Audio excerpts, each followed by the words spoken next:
Welcome and thank you so much for joining us on another episode of Getting to the Top, where I interview transformational leaders about their leadership journey. And today I have none other than Simone Martin-Sulgan, who is a good friend, a fellow mommy, and an absolute phenomenal human being.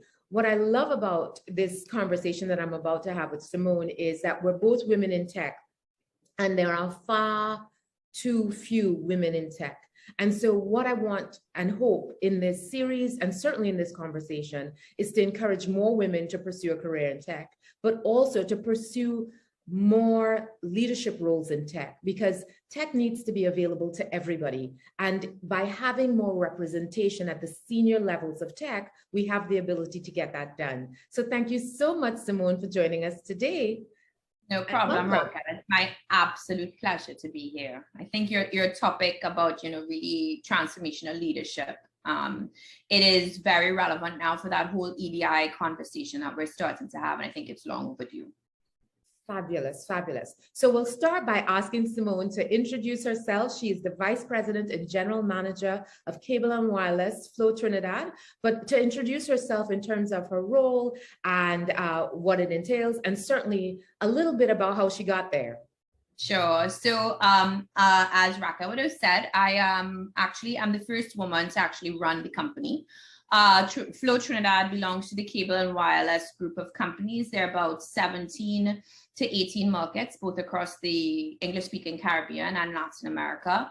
Trinidad has the ultimate pleasure of being the only fixed-only player within our group. We are a subsidiary of a wider group of companies called Liberty Latin America, which I'm sure some of you would have heard about in the news, over the past or so.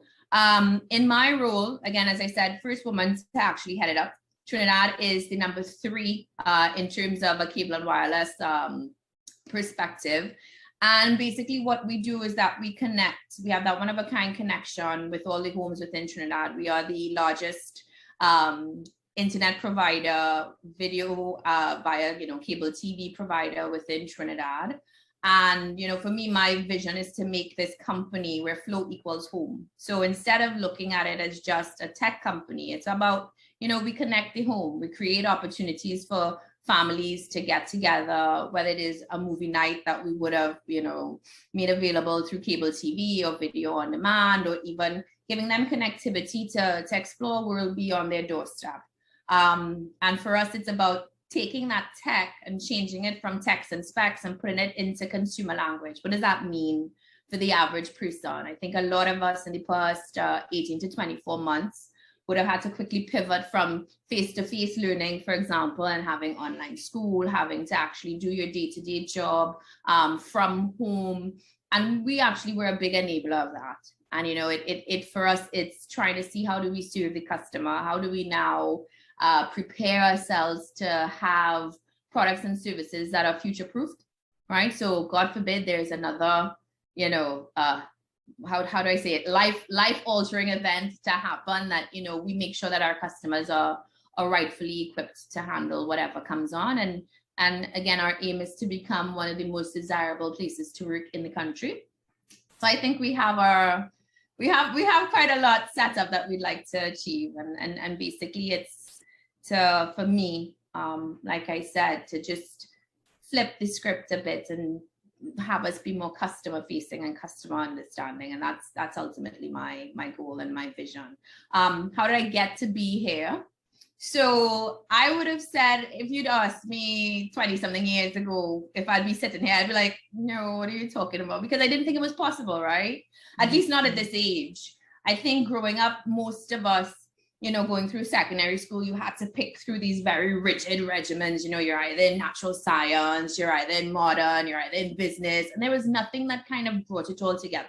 And that's what running a company is, right? It's an interdisciplinary act, because you're a finance person, you're an HR person, you have to study, trends, what's going on. So it forces you to draw on a lot of different subject areas, let's say. Disciplines, different life experiences, which is exactly so important to have different lived experiences at the leadership level. It is, right? So for me, I ultimately was like, okay, well, I want to a job in the United Nations. My mom was like, well, why? I was like, well, they get to help people and they get to travel. And for me, I thought they lived this very glamorous life. So I was like, well, I'm not quite sure, what do I study to do that? And because of it, I felt that, I excused myself from becoming a leader, because at that time, being a mom and being a boss didn't necessarily go together, right? You could be a boss of the house and that was it. If you wanted to be the boss of a corporation,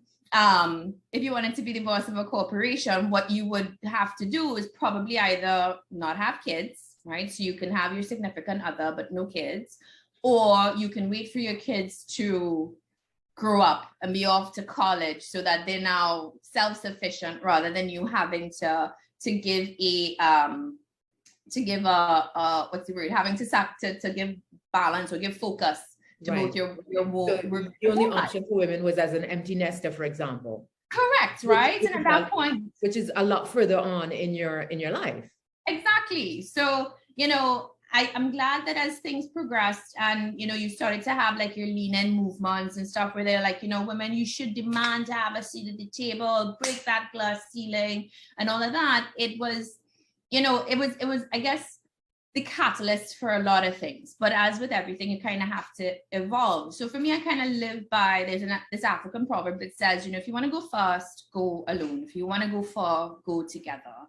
And that's where topics around EDI, equality, diversity, inclusion, things around allyship start to actually call out the need for everybody to band together to now create that well-rounded view of leadership, that well-rounded perspective at the leadership table, because now you're getting a glimpse into everybody's experience, and you can now, create your own little, customize your own little, the way you want to lead, the way you want to put your products and services out there, because you have that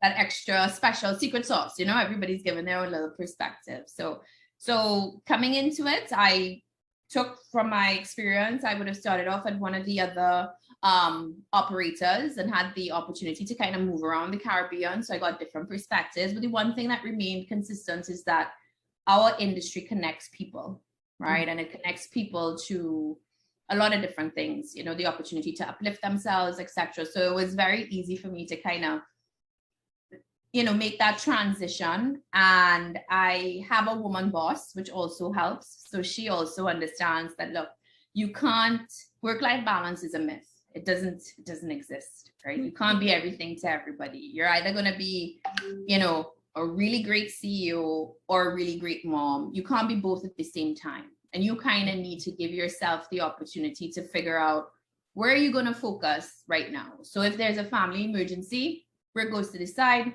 you handle your personal business. If you're doing your work stuff, so it's kind of allowing yourself the ability to assess, and flow and flex. Yeah, exactly. And Sharon Christopher said the same thing when I talked to her. She said, you can have it all, but just not all at the same time. Exactly. That's exactly it. Yeah. So that's my story. So you essentially stayed in the same industry the whole time, just sort of working your way up from position to position. What other than this role? Because I know if I ask you, what was the most interesting of all of the roles, you'd say this one. This one has to be it. But what was the most sort of interesting role on the way where you learned a whole lot that helped prepare you for this one? So I would say prior to this, I would have been the senior commercial director for what was previously known as our Southern Cluster. So that entailed a lot of markets. So it was Trinidad, Barbados, St. Lucia, St. Vincent, Grenada, Dominica, and the entire Dutch Caribbean. So it definitely was, while it wasn't deep in scope, it was wide in focus. So I think what that kind of taught me, it was like, I have 2 kids, right? But now this kind of taught me about having like 9 kids. And it's all about trying to figure out who do you give attention to, because they're all asking for your attention. They're all asking for help. They're all, they all want you to help them, but you kind of have to now prioritize because you are one person. So I think that role for me helped teach me about prioritizing. It also helped me to learn about, trusting the team and trusting the process and allowing at a local level, people to kind of have their own autonomy rather than micromanaging, so to speak. Just allow them to say, hey, well, we need a tiebreaker, we need some guidance, and basically being a parent, but in a work sense, if that makes, if that analogy helps. So that for me would definitely have been the most influential, I think, and the most enjoyable, because I got to work with so many people from all over the Caribbean, right? And just understanding what our products and services mean for their customers, and how do we, how we are actually making a difference. Yeah, so you talked about, how your work and your business was essential during COVID, and in many ways that would have been transformational in terms of, the focus on how you do what you do and how you deliver, and the requirement that you were now not just entertainment and not just connectivity. You were now every school. You were, you were the chief educator of the country. Yep. Everything all in one. How did the business, and how did you transition to that the ability to think about the scope and not get overwhelmed by it? And then what were some of the things that you did to allow everybody else, or to bring everybody else on that journey? As you said, if you want to go far, go together. So how did you do that? So I think first and foremost, it was about making sure that our people were okay, right? Because you think about it, you have your call center agent who's used to coming inside a call center to work, now having to exist at home with a baby because there's no daycare, right? So it's all about, first and foremost, taking care of our staff and letting them know we understood. And what we would have done is that, we came up with what we were calling 4 R's, rotate, recharge, recover, and what was the other one? Recognize. So we recognized what they were going through. We encouraged them to take time off. We also gave them the opportunity to kind of move around the business, because with the place being shut down, it gave them the opportunity to experience other departments within the company without it becoming too disruptive. Then what we focused on was, we would have said, hey, listen, schools, right? This online learning, not a lot of the schools, without having the financial wherewithal, had either the hardware or the connectivity to allow teachers to now, carry out that learning process to their students. So we decided, all right, let's actually go to the source, which were the schools. How do we get those hybrid digital, smart boards to help them be able to deliver their classes through, the internet, and through small, basically just move from classroom to online. Then also the next step would have been in identifying students who actually needed equipment. So things like working with the Ministry of Government with our Adopt to School program, and also our AAA program, we physically gave out laptops to those students in need, right? And then the last piece is about providing affordable connectivity, because when you think about it, it's something that maybe you and I take for granted, that your home is going to have Wi-Fi and internet.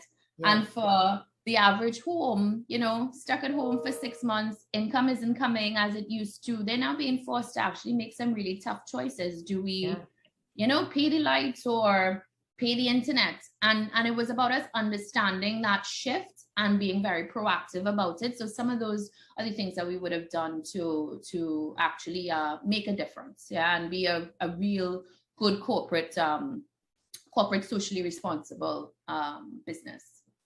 Would you say that was the sort of biggest transformation that you've been a part of or had to lead, or were there others? Are there any others that you'd want to share on this transformational leadership journey? No, I think this for me was the biggest one, right? And it's the most significant, because I actually get to give back to my country, for a change. And the part that I'm most proud of is that, the government has identified this whole digital transformation journey that it wants to, push Trinidad. And as a private company, this is how we play our part, right? Without one, waiting on the government to regulate or mandate it, or two, being, strong-armed, but willingly giving of it. Because as most people would say, this is something that you would have to pay for, but we're saying, look, it doesn't make any sense if let's just give it and the entire nation can kind of move forward. So, like I said, COVID has been both a blessing and a curse, but in telecommunications and in connectivity, we've been actually able to become better because of it. We took this test into our testament, so to speak, and that's kind of how we want to be remembered.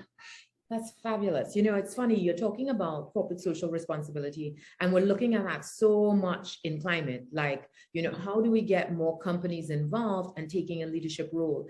I feel like as much as governments are required to do, there's so much ground to cover. And I think they feel often stymied, by figuring out how to prioritize. And businesses used to being agile. So I think, taking that on and having that perspective and that moral compass in being able to run the business is so very important. And so is that just a part of the value system of the organization?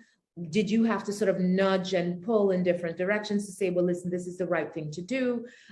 Was it influenced at all by your team in saying, well, listen, this is how we feel about it? How does that happen in a large organization like yours? So all of this is actually part and parcel of who we are as a company, right? It's woven into the LLA fabric. It's in our DNA, right? We have to give back. That is the role that we play. So to say that LLA, I know. Yeah, it's Liberty Latin America. So that's our parent company. So we have,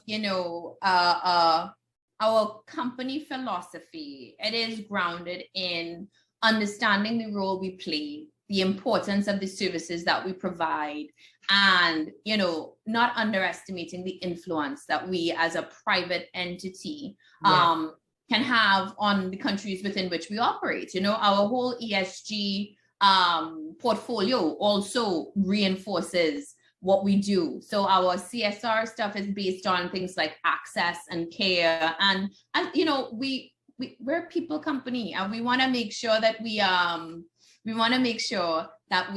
actually do these things to make sure that people are connected and that they see the good that we're doing.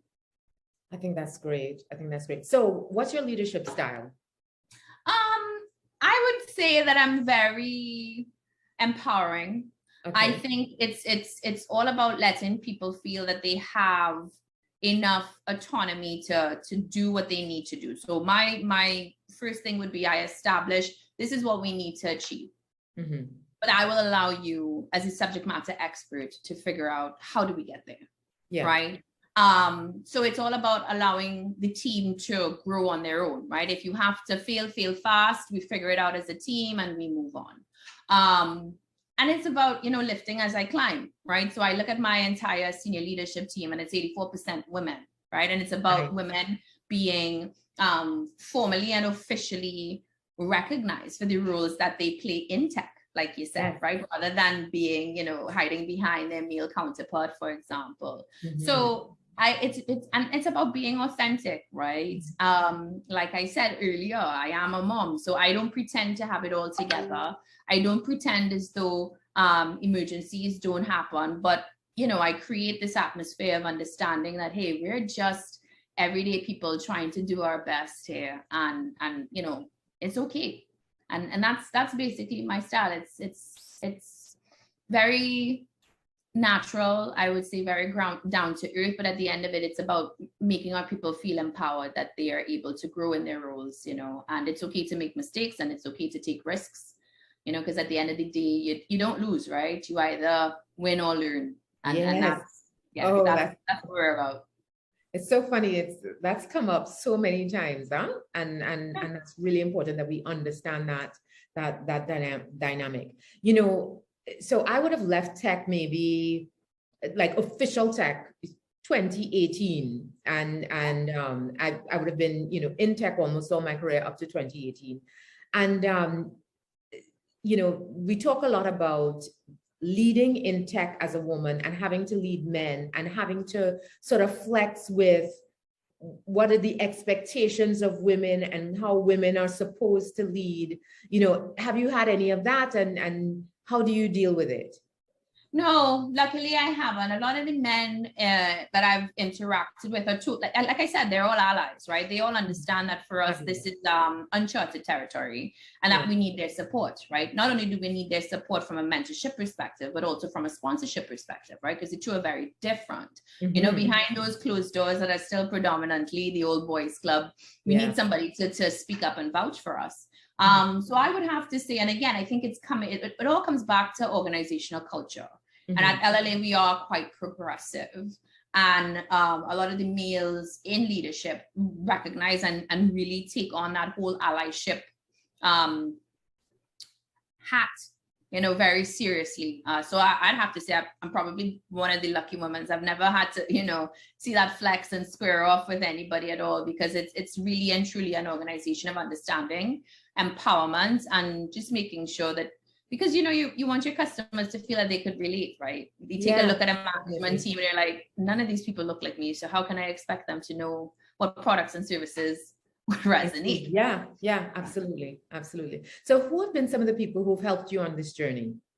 So for me, the one thing that I would have said is that early on, I recognized that, you know, you had to be willing to show that you were vulnerable. And let me explain what I mean by that. I think every ambitious young upcoming professional kind of wants to give off the air that they have it all together, they know everything, right? And that can kind of, it can work to your advantage, because you can kind of, you know, fake it till you make it. But at the same time, it can also work to your disadvantage, because then they're like, well, okay, if you know everything, then you don't need help. Yeah. So for me, starting off very early, and when I say very early in my career, I'm talking 25, 26. I think my mom at that time, she'd already had 2 kids, it's like working for 10 years. For me, you know, I was like, okay, well, what do I want out of this? I really enjoy the industry. I think telco, like no 2 days are ever the same. No, right? No. It's one of those very dynamic industries where you think you're worried about competition next door. There's tech competition coming, whether it's, you know, SpaceX with Elon Musk or you know, disruptors and Facebook. It's just all over. So it just keeps things interesting. And I was like, I really enjoy this. I really like this. You know, one of the most interesting pieces for me, that early in my tech career, because stuff would go wrong in the middle of the night, invariably, I still to this day, if you call me at 4 a.m., I will like wake up out of deep. Hello, can I help you? Like literally, like I'm conference call ready at 2 a.m. And I've never lost that. I love that about tech. It's absolutely never a dull moment. Yeah. And servers just behave for half an hour. You're like, please, I'm just begging. I just have one night of uninterrupted sleep. But you know, like I said, it keeps you on your toes too, right? So for me, I remember one time, and this was very early on when there weren't as many women, it was men. I remember one time I saw a program I wanted to enroll in, and I went to my CEO at the time. Now for me, he was like a father figure. He was one of those that if I disappointed him, like I was literally moved to tears. Like the relationship was that close. No, because you know, he was supportive, he helped. And I remember sitting across from him at his desk, and I say, hey, I want to enroll in this program, but it would mean that I need to leave work early a few days a week. And then he says to me, well, if I'm looking for a replacement for the head of marketing, I'm not looking for an MBA. And I remember telling him, well, that's cute. I don't want to be the head of marketing. I want your job. You know, and he I love it. He kind of rocked back and he started to laugh. I was like,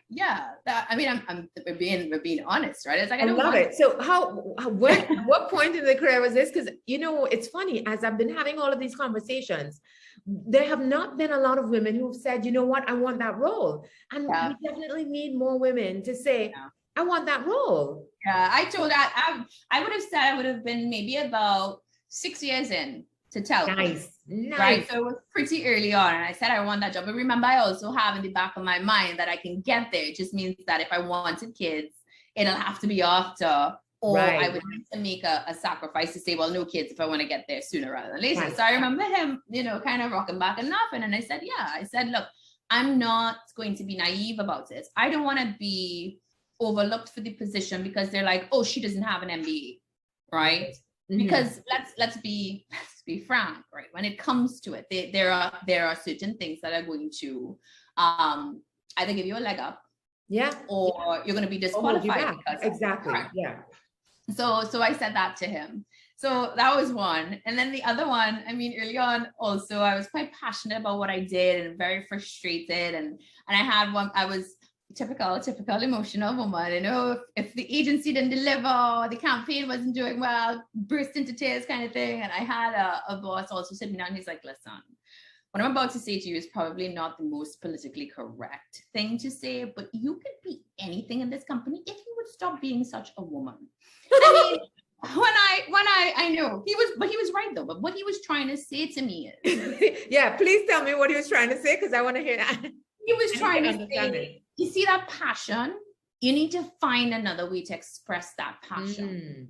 Because breaking down, and there's a difference between being emotional and serving an emotion, right? He said, look at your audience. What do they see? They see someone who cannot self-regulate. Right. And that is going to work against you. I mean, but he, you know, it was invaluable experience, right? And learning the difference between being emotional and serving an emotion. Express that you're frustrated. Yeah. Say you're frustrated. Use your word, right? And then I'm having that conversation a lot in this house. Yeah, I can imagine, right? So it's kind of like how do you? So there are those two men early on, and then now my present boss, like, she is such an inspiration and such a role model to me, because, you know, she's coming from a non-telco background, but she understands consumers, and she understands people, and she knows how to get the best out of people. So for me, she creates that psychological safety where I can be myself. If I'm having a hard day, I'm like, look, it's just not working out for me today. I know you're expecting X, the best I can do is Y. And she allows me to kind of go through those highs and lows, because it's very hard to disconnect the person from the role, right? Yeah. And it's not hard, it's impossible. You are yourself in every scenario. Yeah. And she demonstrates, she shows to us also, it's okay to be vulnerable. It's actually a strength. Yes. Right? So are you a Brene Brown fan? Yes. Right. She talks about the power of vulnerability, and that's so important.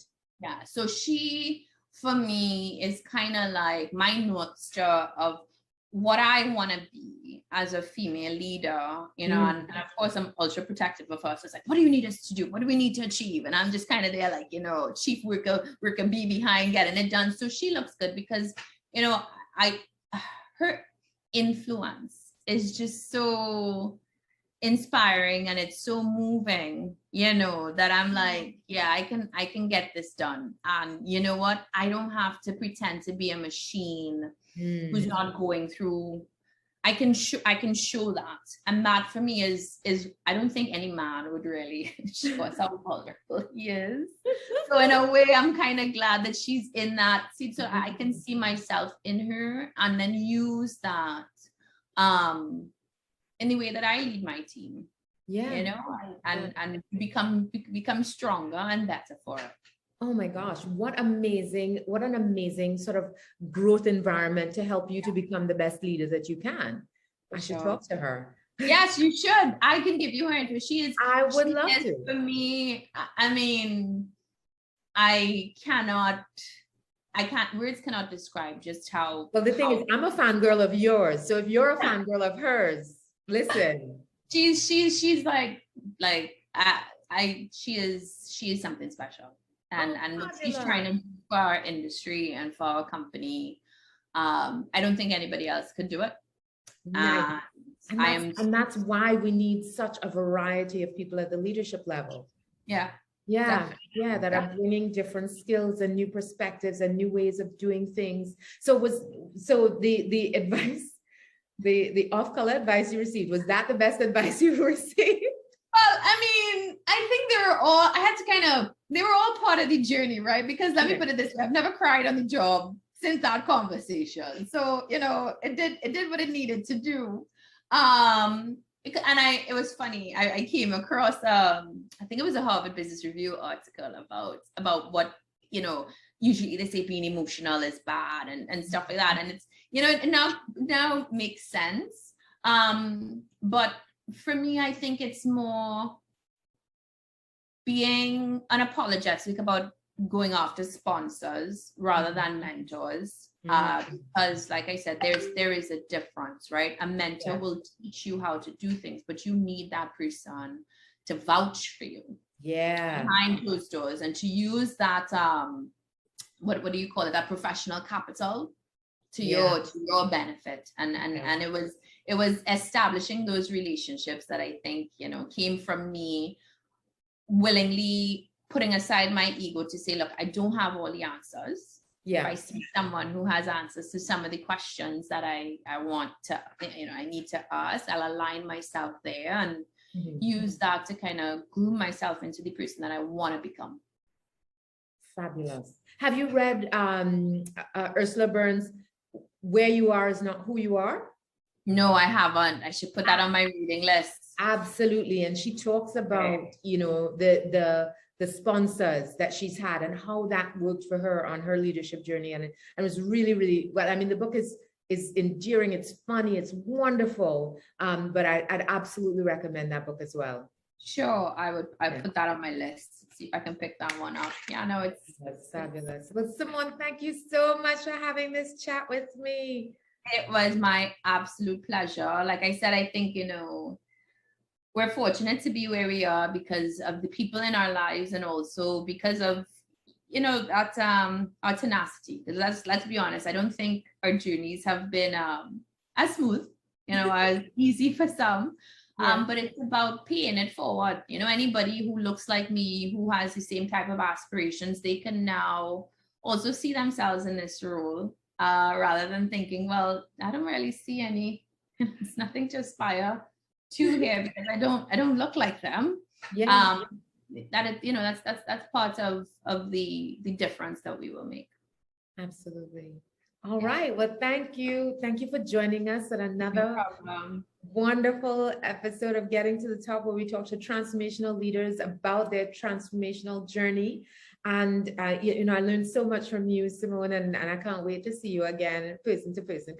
Simone is an absolute hoot and hilarious to hang out with. She's also a ridiculous perfectionist when it comes to entertaining. So I don't know what you're talking about. No, she's one of those people, like when you've been feted by someone, you're like, yes, I know you'd be good at your job because you are like precision and even about fun, which is great. I do try. Thanks, Raquel. All right, best of luck. Thank you. Take care, love. See ya. Bye. Bye.